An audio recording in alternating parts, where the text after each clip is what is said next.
Hey all right and welcome to all. आज का जो चैप्टर रहने वाला है चैप्टर नंबर 4 का पार्ट 2 और लास्ट पार्ट आज हम करेंगे। इससे पहले हमने डिस्कस कर लिया है प्रेम्बल को, जिसमें हमने जाना सॉवरन के बारे में और प्रेम्बल ऑफ द कॉन्स्टिट्यूशन के जो है ट्रिक भी जानी, और जो इनिशियल का चैप्टर था वो हमने पढ़ लिया है। अब हम उसके आगे को कंटिन्यू करते हुए डेमोक्रेटिक पढ़ लेते हैं कि डेमोक्रेटिक का मतलब क्या होता है। इससे पहले हमने क्या पढ़ा था, सॉवरन पढ़ा था, सोशलिस्ट पढ़ा था, सेकुलर पढ़ा था। आज हम डेमोक्रेटिक पढ़ेंगे, ठीक है। उसके आगे के जितने भी प्रेम्बल के बारे में है, जितने भी टॉपिक हैं वो जानते हुए चलेंगे। ओके, नाउ सबसे पहले डेमोक्रेटिक की अगर बारे में बात करूं तो ग्रीक में डेमोक्रेटिक का मतलब होता क्या है, पीपल्स रूल। डेमोक्रेटिक में ग्रीक का मतलब क्या होता है, पीपल्स रूल, यानी कि जहां पर क्या है लोग रूल करें। अब लोग कैसे रूल करते हैं, अपने रिप्रेजेंटेटिव को चुनते हैं और उसके बेसिस पे आपके जो रिप्रेजेंटेटिव है आपके बिहाफ में आपके लिए ही क्या कर रहे हैं, लॉज फ्रेम कर रहे हैं। तो डेमोक्रेटिव का मतलब होता है पीपल्स रूल। ओके, तो सिंपल सी बात है। तो डेमोक्रेटिव का एक्चुअल में हर किसी चीज का एक प्रिंसिपल होता है, ठीक है। आप समझेंगे कैसे, इसका मतलब होता है सुप्रीम पावर किसके पास है, लोगों के पास है। डेमोक्रेटिव का सीधा मतलब। अब किसी चीज को समझने के लिए क्यों इंपॉर्टेंट जरूरी है कि किसी एक वर्ड को आप एग्जैक्ट उसकी मीनिंग क्यों समझनी जरूरी है, क्योंकि जब यूपीएससी प्रीलिम्स में कुछ स्टेटमेंट आपसे पूछे जाएंगे उस पर स्टेटमेंट कंफ्यूजन ना क्रिएट हो, इसलिए यहां पर ये सब चीजें जरूरी हो जाती हैं, ठीक है। तो डेमोक्रेटिव का मतलब है पीपल्स रूल और सुप्रीम पावर रहती है लोगों के पास। अब डेमोक्रेटिव बहुत सारे टाइप की हो सकती है, ठीक है। एक डायरेक्ट डेमोक्रेसी होती है, एक होती है इनडायरेक्ट डेमोक्रेसी। डायरेक्ट डेमोक्रेसी जैसे स्विट्जरलैंड में, इनडायरेक्ट डेमोक्रेसी जैसे हमारे है। हम क्या करते हैं अपने बिहाफ में, हम क्या करते हैं अपने रिप्रेजेंटेटिव को चुनते हैं। हमारे रिप्रेजेंटेटिव चाहे वो स्टेट के बेसिस पे एमएलए बोलूं या नेशनल लेवल पे एमपी बोलूं, ठीक है, दोनों ही हम अपने रिप्रेजेंटेटिव चुन रहे हैं, चाहे इनडायरेक्टली चुन रहे हैं, ठीक है। डायरेक्ट वोट अगर हम अपने एमएलए को करते हैं तो एमएलए आपके राज्य में अपने स्टेट में आपके लिए लॉज बनाते हैं, तो इसे कहते हैं इनडायरेक्ट। तो डेमोक्रेसी इनडायरेक्ट है, यानी कि हम डायरेक्ट रूल नहीं कर रहे, बट हमारे बिहाफ में हमारे जो चुने हुए रिप्रेजेंटेटिव हैं वो रूल कर रहे हैं, यानी कि हमारे लिए ही वो लॉज बना रहे हैं। तो इनडायरेक्ट डेमोक्रेसी होती है और डायरेक्ट डेमोक्रेसी होती है, ठीक है। अभी मैं वोटिंग के बारे में बिल्कुल भी बात नहीं कर रहा हूं। Representative elected by the people. Further indirect democracy दो टाइप की होती हैं, जैसे हमारे देश में है parliament form of government, United states में है presidential form of government. Okay, India में जो हमारे एग्जीक्यूटिव होते हैं डायरेक्ट रिस्पॉन्सिबल हैं लेजिस्लेचर को। किसको रिस्पॉन्सिबल हैं, लेजिस्लेचर को। इसका मतलब क्या होता है, बहुत सिंपल है। एग्जीक्यूटिव कौन है हमारे, आपको इंडिया के पार्लियामेंट फॉर्म ऑफ गवर्नमेंट के जब अच्छे से डिटेल में आप पढ़ोगे तो आपको देखने को मिलेगा हमारे लेजिस्लेचर भी वही हैं और एग्जीक्यूटिव भी वही हैं। जैसे एग्जांपल निर्मला सीतारमन जी हैं, ठीक है, तो लॉज भी फ्रेम करती हैं और हमारी एग्जीक्यूटिव भी हैं, ठीक है। और बहुत सारे लोग इनिशियल जब प्रिपरेशन करते रहते हैं तो एग्जीक्यूटिव क्या सोचते हैं कि डिस्ट्रिक्ट मजिस्ट्रेट, डीएम, एसडीएम ये एग्जीक्यूटिव हैं। हालांकि ये एग्जीक्यूटिव होते हैं बट टेम्परेरी नेचर के, यानी कि फ्रेम कौन कर रहा है, एग्जीक्यूशन कौन कर रहा है, इंप्लीमेंट तो हमारे। देखिए लेजिस्लेचर बहुत सिंपल है, बिल पास हुआ लोकसभा राज्यसभा में, एक्ट बन गया, तो ये लेजिस्लेचर का काम होता है कि बिल को पास कराना, ठीक है। अब वो एक्ट किस तरह से इंप्लीमेंट किया जाएगा, ठीक है, उसको कैसे एक्ट बनाया जाएगा, वो काम किसका होता है, एग्जीक्यूटिव का होता है, ठीक है। तो फाइनली वो हर एक डिस्ट्रिक्ट में जाता है, डिस्ट्रिक्ट मजिस्ट्रेट के पास जाता है। तो हालांकि जो डिस्ट्रिक्ट मजिस्ट्रेट होते हैं वो रियल एग्जीक्यूटिव आप नहीं कह सकते उन्हें, ठीक है।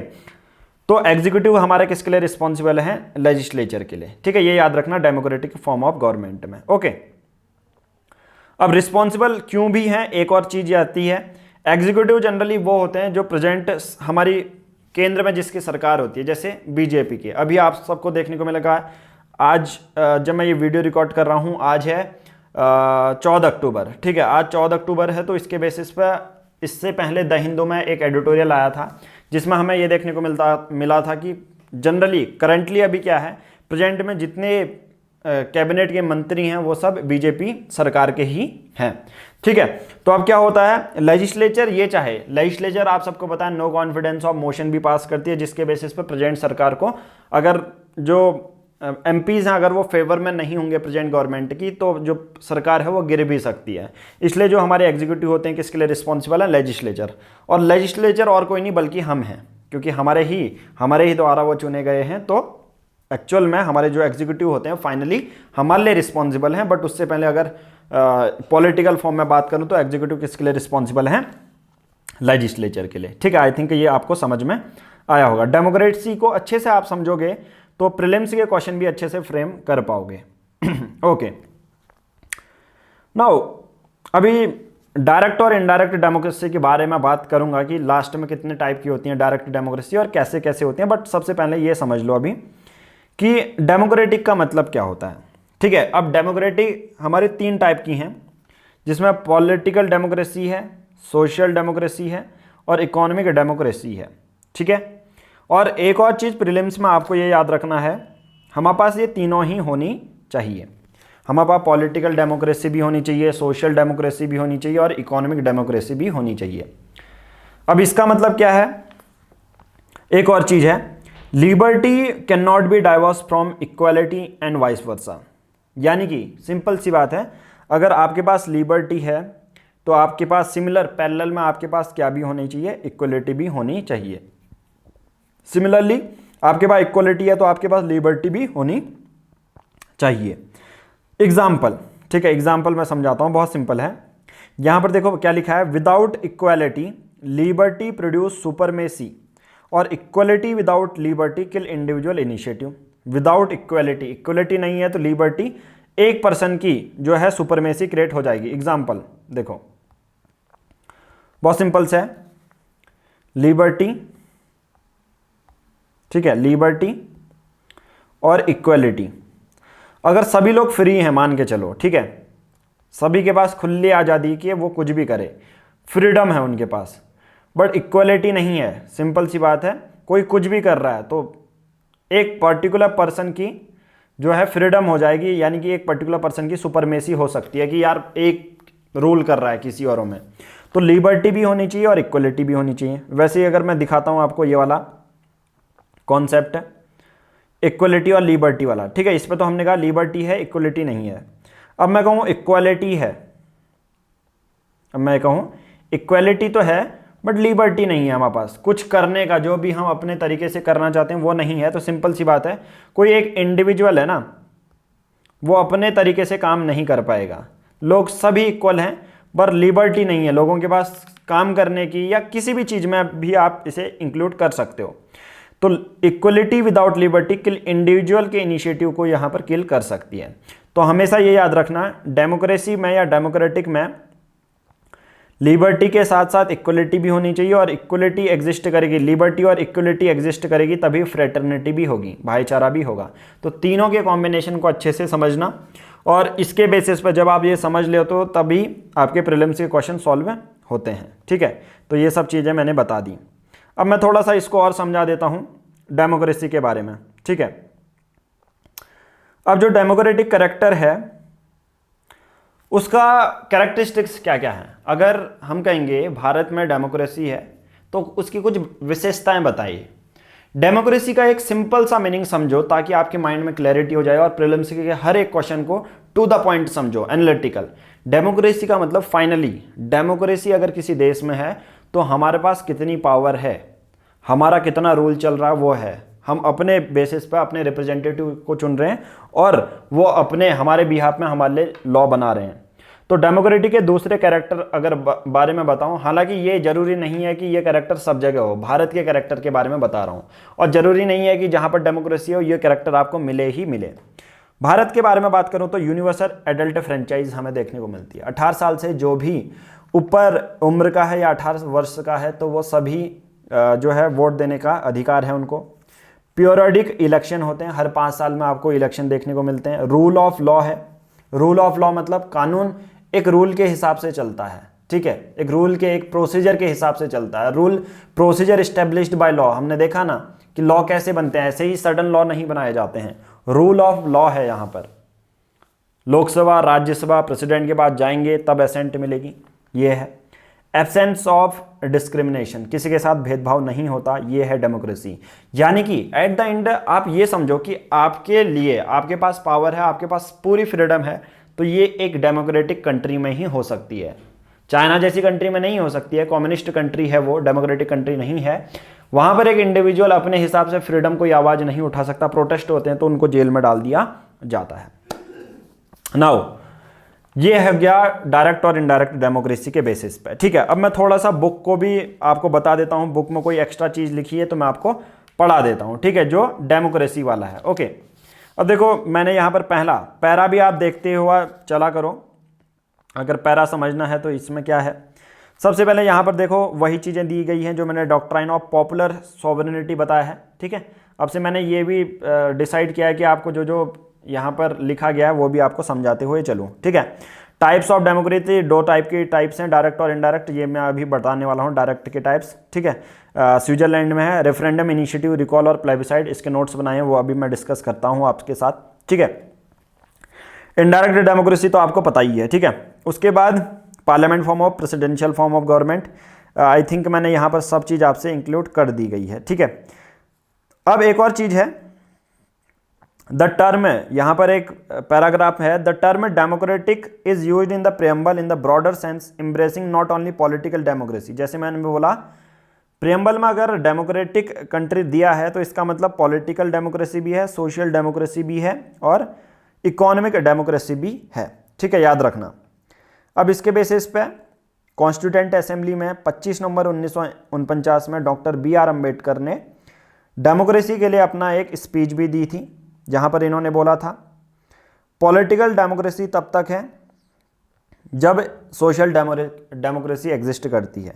ठीक है, सोशल डेमोक्रेसी का मतलब होता है it means a way of life which recognise liberty, equality and fraternity. बहुत सिंपल है, हमारे BR अम्बेडकर जी ने ये कहा कि अगर पॉलिटिकल डेमोक्रेसी है तब तक है, या तब तक उसका कोई मतलब नहीं है जब समाज में सोशल डेमोक्रेसी नहीं होगी। सोशल डेमोक्रेसी का मतलब किसी एक पर्सन को इक्वलिटी, फ्रेटर्निटी और लिबर्टी होनी चाहिए, और इक्वलिटी, फ्रेटर्निटी और लिबर्टी तो मैंने आपको बता दिया। अगर इक्वलिटी एग्जिस्ट कर रही है तो साथ साथ में लिबर्टी भी एग्जिस्ट करनी चाहिए, और लिबर्टी एग्जिस्ट कर रही है तो इक्वलिटी भी एग्जिस्ट करनी चाहिए, और लिबर्टी और इक्वलिटी दोनों एग्जिस्ट कर रही हैं तो फ्रेटर्निटी भी होगी। अगर इनमें से किसी का एक का भी कनेक्शन टूटता है तो वो एक डेमोक्रेसी नहीं कहलाई जाएगी। ठीक है, फिर वो तो आप अपने बेसिस पर, आपके पास सोशल डेमोक्रेसी है नहीं ना, फिर उसके बाद या तो आपके पास लिबर्टी नहीं है, या आपको इक्वली ट्रीट नहीं किया जा रहा, या फ्रेटर्निटी, भाईचारा नहीं है। ओके, तो ये मैंने आपको बता दिया। ओके, उसके बाद यहाँ पर लास्ट पैराग्राफ दिया गया है कि सुप्रीम कोर्ट ने ये बोला 1997 में, constitution envision to establish an egalitarian social order, जिसमें सभी लोगों, इगैलिटेरियन सोशल ऑर्डर, इसका मतलब होता है सभी सिटीजन्स को सोशल, इकोनॉमी और पॉलिटिकल जस्टिस मिले। ठीक है, भारत का वेलफेयर हो, ये सब चीज़ें हमने देखने को मिल गई। ओके, अब यहाँ पर उससे पहले आपको बता देता हूँ, आप हमारे पेड सब्सक्रिप्शन भी ले सकते हैं। ठीक है, जिसके बेसिस पर आपको देखिए इनिशियल में, इन जो इनिशियल के ग्रुप हैं उनमें ऐड किया जाता है, जैसे प्राइवेट स्टडी मटेरियल में, जहाँ पर डेली के बेसिस पर आपको PDF शेयर की जाती है। आप यहाँ पर पेड ग्रुप में आप अपनी आंसर राइटिंग कर सकते हैं, और प्राइवेट करंट नोट्स में डेली के बेसिस पर द हिंदू के नोट्स मिलते हैं। और आप @PR पब्लिकेशन सर्च करेंगे तो आपको हमारा ग्रुप मिल जाएगा। यहाँ पर डेली के बेसिस पर आंसर राइटिंग जो होती है उसकी मॉडल आंसर भी हम शेयर करते हैं। ठीक है, आप हमारे पेड सब्सक्रिप्शन को ले सकते हैं। आपको यहाँ पर पेड सब्सक्रिप्शन लेने के लिए बहुत सिंपल है, दिए गए नंबर पर गूगल पे या फ़ोन पे कर सकते हैं, और ये सब आपको पूरे 1 साल तक 499 रुपीज़ में मिल जाएगा। ठीक है, जो भी चीज़ यहाँ पर सर्विसेज दी गई हैं, ज़्यादा जानकारी के लिए आप सेम नंबर पर व्हाट्सएप हमें कर सकते हैं। ओके, आगे मैं कुछ बता देता हूँ आपको डायरेक्ट डेमोक्रेसी के बारे में। डायरेक्ट डेमोक्रेसी में 4 चीज़ें होती हैं हमारी, तो इनडायरेक्ट डेमोक्रेसी बता दी, पार्लियामेंट फॉर्म ऑफ गवर्नमेंट और presidential form of government. Direct democracy Switzerland में अब 4 जगह, रेफरेंडम, इनिशिएटिव, रिकॉल और प्लेबिसाइड। रेफरेंडम में क्या होता है, बहुत सिंपल है, इस पर क्या होता है, एक कानून लाया जाता है और इसमें डायरेक्ट बोला जाता है कि आप वोट करो जनता से। एग्जाम्पल, रेफरेंडम का एग्जाम्पल यहाँ पर ध्यान से देखो, बहुत सिंपल है। आपके पास यहाँ पर क्या है, मैं हमेशा एक एग्जाम्पल देता हूँ। यहाँ पर सड़क है, अब यहाँ पर से बोला जा रहा है कि इस सड़क में आपको चलने का अधिकार नहीं होगा, तो अब ये कानून लाया गया सपोज, ठीक है, चलने का अधिकार नहीं है 5 बजे के बाद, 8 बजे के बाद। तो अब ये बिल प्रिपेयर हो गया, यहाँ पर कुछ लिखा है, यही सब चीज़ें लिखी हैं। अब इस पर जनता को ये बिल दे दिया जाएगा, जनता को ये बिल दे दिया जाएगा कि आपसे कि आप इस पर क्या करो, आप इस पर डायरेक्ट वोट करो। तो डायरेक्ट ही आप खुद लेजिस्लेशन, वहाँ तो क्या होता है हमारे द्वारा जो इनडायरेक्ट डेमोक्रेसी में हमारे द्वारा जो लेजिस्लेशन प्रिपेयर किया जाता है, जो हमारे बिहाफ में रिप्रेजेंटेटिव होते हैं वो वोट करते हैं, है ना, बिल में वोट करते हैं कि फेवर में होगा तो यस बोलेंगे, नहीं तो नो बोलेंगे। बिल इस तरह से पास हो जाता है, स्पेशल मेजोरिटी के साथ, सिंपल मेजोरिटी के साथ। बट यहाँ पर रेफरेंडम में डायरेक्ट लेजिस्लेशन होता है, लेजिस्लेशन को मतलब जो लिखा है ना, कानून लिखा है, वो डायरेक्ट वोट के लिए चले जाता है। इनिशिएटिव में क्या होता है, जैसे यहाँ तो हमारे जनरली गवर्नमेंट बिल भी आते हैं, प्राइवेट बिल भी आते हैं, यानी कि हमारे जो नेता हैं वो बिल पास लाते हैं यार कि स्पोर्ट्स के लिए एक बिल लाने की ज़रूरत है। इनिशिएटिव में क्या होता है कि people can propose A bill, वहाँ के लोग खुद बिल प्रपोज करते हैं लेजिस्लेचर को कि आप इसे इनेक्ट करो। तो ये मतलब आप समझ सकते हैं कि डायरेक्ट डेमोक्रेसी है, यानी कि लोग खुद ही पार्टिसिपेट कर रहे हैं, ठीक है, कानून बनाने में भी, कानून को प्रपोज करने भी। रिकॉल क्या होता है, voters can remove a representative, यहाँ पर वोटर्स डायरेक्ट रिमूव कर सकते हैं अपने रिप्रेजेंटेटिव को, उसे रिकॉल कहते हैं। और प्लेबिसाइड, प्लेबिसाइड में क्या होता है, बहुत सिंपल सी बात है, ओपिनियन लिया जाता है किसी एक पब्लिक इंपॉर्टेंस के मैटर में।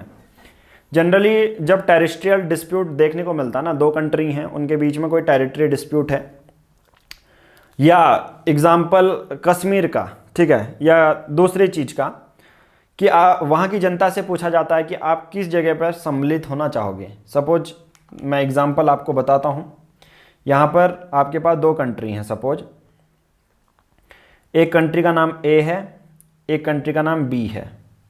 यहाँ पर बीच में एक छोटा सा डिस्प्यूट है, डिस्प्यूटेड टेरिटरी तो क्या है, हम कहेंगे बीच में एक ऐसा लैंड है जिसमें कुछ लोग रहते हैं, और यहाँ पर अब ये या तो इस देश के साथ मिल सकते हैं या इस देश के साथ।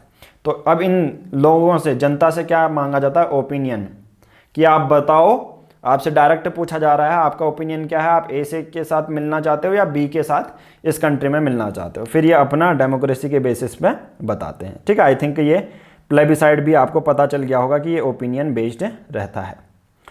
उसके बाद नेक्स्ट है, ठीक है, और मैंने ये पढ़ा दिया है, ठीक है। उसके बाद नेक्स्ट है रिपब्लिक, बहुत सिंपल है।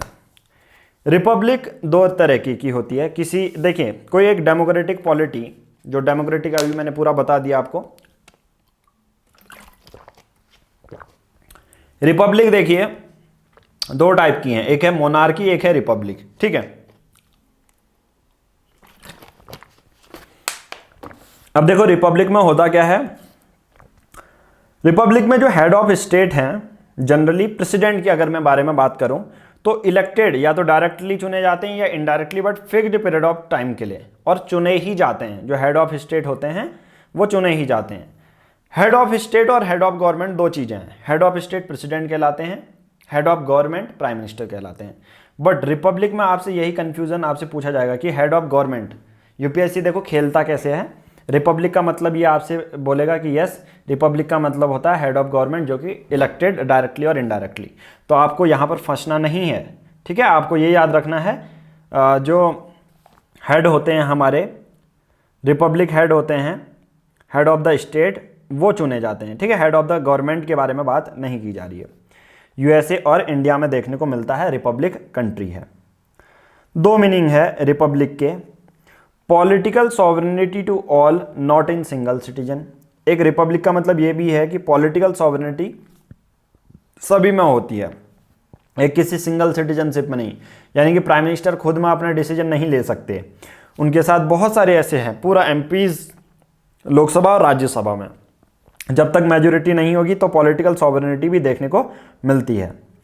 Absence of privileged classes and public places open to all, ठीक है। कोई प्रिविलेज्ड क्लासेस नहीं है कि यार गवर्नमेंट को लगा कि हाँ इस सेक्शन को और ज़्यादा डायरेक्ट दे दो ऑफिस में, ठीक है, बिना पेपर दिए ये आगे बढ़ सकते हैं, ऐसा नहीं होगा। और रिपब्लिक में ये भी देखने को मिलता है कि पब्लिक प्लेसेस, जो पब्लिक ऑफिसेज हैं, सभी के लिए ओपन है। यानी कि आप दे सकते हैं ना, यूपीएससी का एग्ज़ाम दे रहे हैं, स्टेट पीसीएस का एग्ज़ाम दे रहे हैं, ठीक है, तो कोई भी ऐसा एग्ज़ाम आप दे सकते हैं, आपको कोई रोकेगा नहीं, ठीक है। वहीं दूसरी अगर मोनार्की के बारे में बात करूं तो जो हेड ऑफ स्टेट होते हैं वो हेरिडिटरी पोजीशन होते हैं। ब्रिटेन में क्वीन होती है, क्वीन के बाद अगली जनरेशन क्वीन बनेगी, तो ये मोनार्क होता है, ठीक है। तो हमारी जो कंट्री है वो रिपब्लिक है, ब्रिटेन की जनरली मोनार्क रहती है, ठीक है। ये तो मैंने अपने नोट्स के बेसिस पे बता दिया। कुछ आपको अगर मैं बताना है तो इस पर देखता हूँ, पर मैं जनरली यहाँ पर सभी चीज़ें मैंने कवर की हुई हैं, ठीक है। आपको इसमें इतना ही याद रखना था, ठीक है। Therefore the term republic in our preamble indicate ये करता है कि हमारे पास इलेक्टेड हेड हैं जिन्हें प्रेसिडेंट बोला जाता है, और इनको इनडायरेक्टली चुना जाता है फिक्स्ड 5 सालों के लिए, ठीक है। रिपब्लिक के 2 मीनिंग भी होते हैं, ये हम कर चुके हैं, ओके। नाउ नेक्स्ट है जस्टिस। नेक्स्ट क्या है? जस्टिस। देखो जस्टिस वर्ड कहाँ से आया, ये समझने वाली बात है। रशियन रिवॉल्यूशन चल रहा था 1917 में, और उसके दौरान हमारा जस्टिस वर्ड आया कि लोगों को जस्टिस मिलना चाहिए। और जस्टिस हमारे बहुत टाइप के होते हैं, और जस्टिस को प्रमोट, देखो आपके पास जस्टिस कब मिलेगा आपको, आप बोलेगे कि यार मेरे पास फंडामेंटल राइट है या डीपीएसपी हैं, तभी तो आपको जस्टिस सिक्योर करते हैं ये दोनों चीज़ें, है ना। तो जस्टिस 3 टाइप के होते हैं, सोशल जस्टिस, इकोनॉमिक जस्टिस और पॉलिटिकल जस्टिस। सोशल जस्टिस कहने का मतलब क्या है कि चाहे वो शेड्यूल कास्ट का है, जनरल कास्ट का है, शेड्यूल ट्राइब का है, आपके पास समाज में सेम अधिकार है। वैसे ही इकोनॉमिक होता है। इकोनॉमिक जस्टिस में क्या होगा, सपोज आप कोई भी, ऐसा नहीं है कि आप यार कोई भी कास्ट के हैं तो आपको पर्टिकुलर किसी एक उसी शॉप को खोलना है, ठीक है, आप कोई भी शॉप खोल सकते हैं। पॉलिटिकल आप कहीं भी खड़े हो सकते हैं किसी भी इलेक्शन में। तो 3 टाइप के जस्टिस हमें देखने को मिलते हैं, सोशल, इकोनॉमिक और पॉलिटिकल। सोशल जस्टिस का मतलब क्या होता है, अच्छे से एक एक करके सब समझा देता हूँ, ठीक है। सोशल जस्टिस समाज में किसी एक पर्टिकुलर सेक्शन के लिए सरकार कुछ नहीं कर रही है। हालांकि मैं ऐसा नहीं कि गरीब तबके वर्ग को उठाने के लिए उस बारे में बात नहीं कर रहा हूँ, वो एक्सेप्शन होता है। Generally absence of privilege to any section, ठीक है, जनरली किसी एक सेक्शन ऑफ सोसाइटी को प्रिविलेज नहीं दिया जाता है, ठीक है, एक्सक्लूसिव कोई राइट नहीं दिए जाते हैं। हालांकि हमारी सरकार शेड्यूल कास्ट, शेड्यूल ट्राइब और ओबीसी के इंप्रूवमेंट के लिए बहुत ज़्यादा चीज़ें करती हैं, यानी कि समाज में आप सबको सेम चीज़ें मिली, इसे कहते हैं social justice. Economic justice, non discrimination on the basis of economic factor, ठीक है, कि आप इकोनॉमिक फैक्टर के बेसिस पर आपसे भेदभाव नहीं किया जा रहा है। एग्जाम्पल, आप गरीब हैं तो आपकी एफआईआर रजिस्टर नहीं होगी, आप अमीर हैं तो आपकी एफआईआर रजिस्टर हो जाएगी, तो ऐसा इकोनॉमिक जस्टिस नहीं होता। और आपसे कभी पूछा जाए डिस्ट्रीब्यूटिव जस्टिस क्या होता है, तो आप कहेंगे सोशल और इकोनॉमिक जस्टिस मिला के क्या कहलाता है, economic distributive justice, okay, sorry. उसके बाद है पॉलिटिकल जस्टिस। पॉलिटिकल जस्टिस तो मैंने बता दिया कि आप पॉलिटिकल ऑफिस में एक्सेस पा सकते हैं, गवर्नमेंट में इक्वल वॉइस हो सकती है, आप किसी भी इलेक्शन में खड़े हो सकते हैं, ठीक है। बाकी मैंने आपको जस्टिस के बारे में भी बता दिया, ठीक है। जस्टिस 3 टाइप का होता है, सोशल, इकोनॉमिक, पॉलिटिकल। फंडामेंटल और डीपीएसपी उसे सिक्योर करते हैं, ठीक है। सोशल जस्टिस आपको बता दिया कि equal treatment of all citizen without any social distinction. Caste, colour, आपकी कास्ट क्या है, क्या कलर है, रेस, रिलीजन, मेल हैं, फीमेल हैं, ठीक है, इक्वल ट्रीटमेंट आपको दिया जाएगा समाज में, ठीक है। कोई स्पेशल प्रिविलेजेस नहीं होते, जनरली इंप्रूवमेंट देखा जाता है। इकोनॉमिक जस्टिस में क्या होता है, इकोनॉमिक फैक्टर के बेसिस पे, ठीक है। दूसरा, आपकी वेल्थ कितनी है, आपकी इनकम कितनी है, प्रॉपर्टी कितनी है, उसके बेसिस पर आपसे भेदभाव नहीं किया जाएगा, ठीक है। पॉलिटिकल जस्टिस तो ये मैंने आपको बता दिया, और रशियन रिवॉल्यूशन से ये लिया था, ठीक है। तो ये सब चीज़ें हो गई। उसके बाद है लिबर्टी। उसके बाद क्या है, लिबर्टी। लिबर्टी जो वर्ड है वो यानी कि एक तरह से फ्रीडम, ये फ्रेंच रेवोल्यूशन के दौरान आया था ये टर्म, 1789 से लेकर 1999 तक चला था जो। लिबर्टी के साथ साथ फ्रेंच रेवोल्यूशन से हमने इक्वालिटी भी सीखा और फ्रेटर्निटी भी सीखा कि लोगों को इक्वालिटी मिलनी चाहिए और लिबर्टी और फ्रेटर्निटी मिलनी चाहिए। लिबर्टी यानी कि क्या है, इंडिविजुअल जो चाहे वो कर सकता है। लिबर्टी थॉट यानी कि आप अपने मन में कुछ भी सोच सकते हैं, जैसे होता ना चाइना में, यार प्रेसिडेंट के बारे में कुछ नहीं सोचना, ऐसा नहीं, वो लिबर्टी नहीं कहलाई जाएगी। एक्सप्रेस कुछ भी कर सकते हो, बिलीव, फेथ, वर्शिप, ये सब कर सकते हो आप, ठीक है। लिबर्टी आपको प्रेम्बल में देखने को मिलती है। और हमेशा याद रखना, फंडामेंटल राइट एब्सोल्यूट नहीं होते हैं। Fundamental right is not absolute but qualified. यानी कि देखो, फंडामेंटल राइट आपके बन गए, सपोज आपके पास लिबर्टी, आपसे बोल दिया गया राइट टू फ्रीडम है, तो इसका मतलब ये नहीं कि आप कुछ भी करें, तो यानी कि एब्सोल्यूट नहीं है, क्वालिफाइड है। इसका मतलब क्या होता है, कुछ ना कुछ एक्सेप्शन होते हैं, ठीक है, कुछ ना कुछ एक्सेप्शन होते हैं। तो अभी हम पढ़ लेते लिबर्टी, ठीक है। लिबर्टी में हर चीज मैंने आपको बता दी। और यहां पर आपको देखने को मिलता है fundamental right enforceable in court of law in case of violation.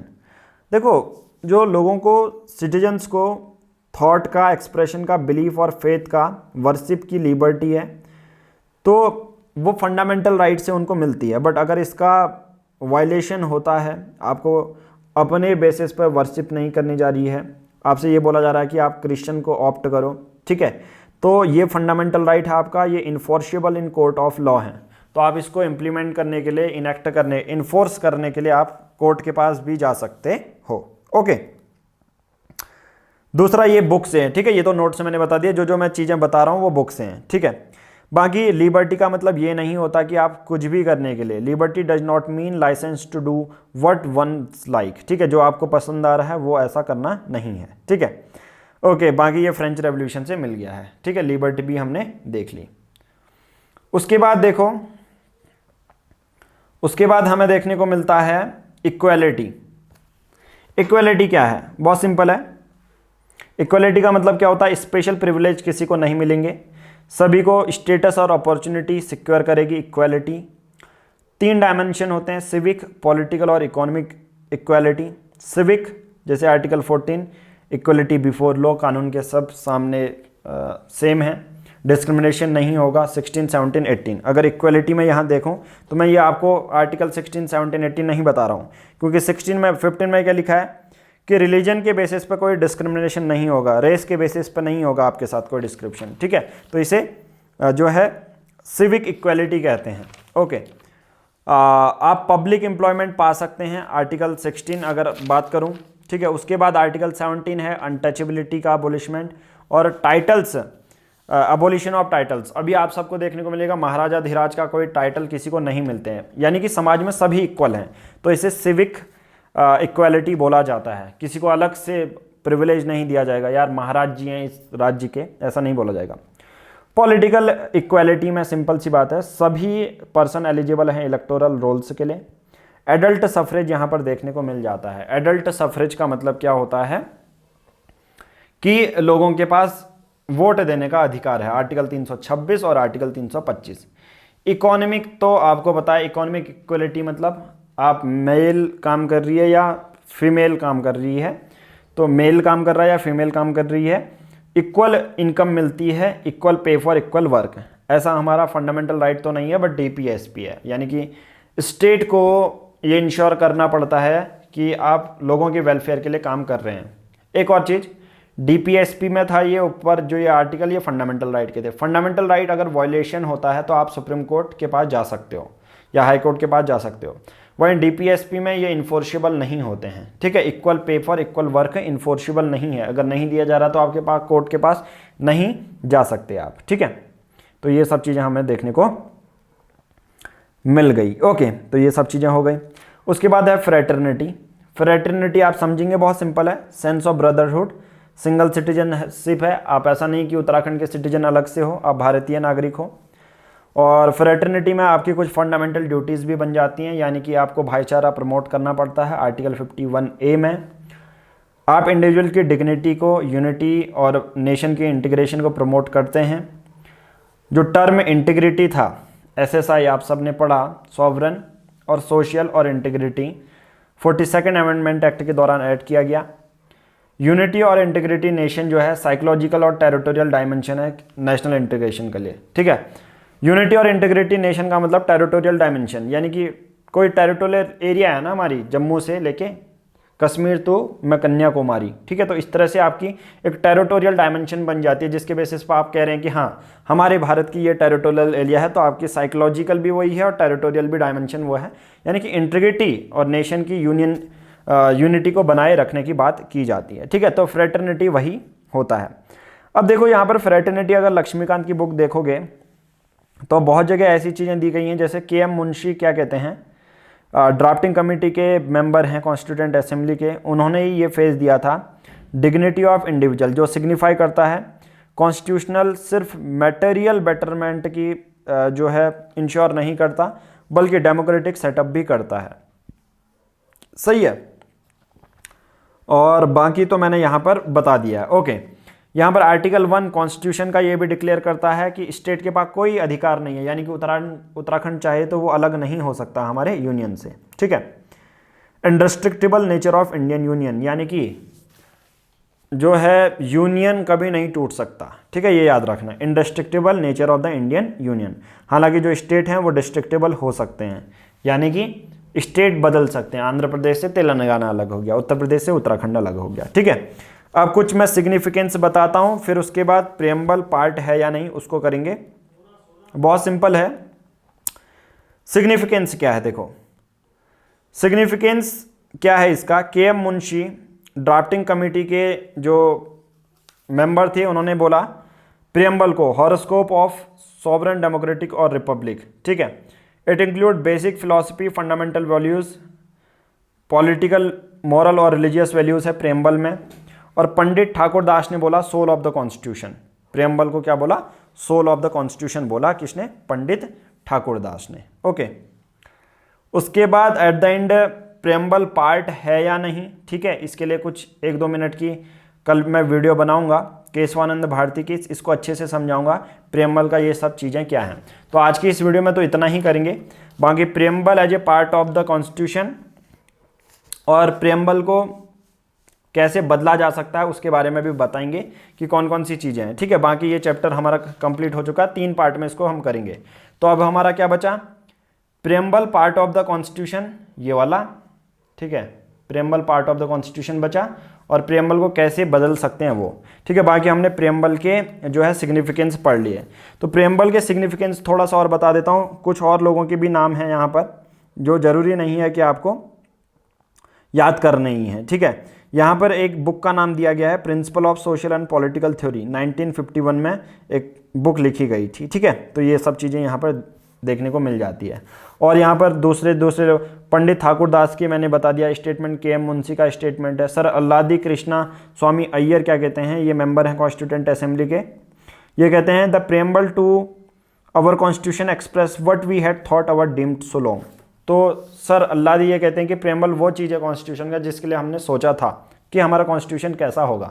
तो आई थिंक मैं आपको प्रेम्बल के सभी चीज़ें स्टार्टिंग से बता चुका हूँ। ट्रिक भी हमने पढ़ ली है, sovereign, socialist, secular, democratic, I think ये आपको याद हो गया होगा कि ये क्या चीज़ें हैं, ठीक है।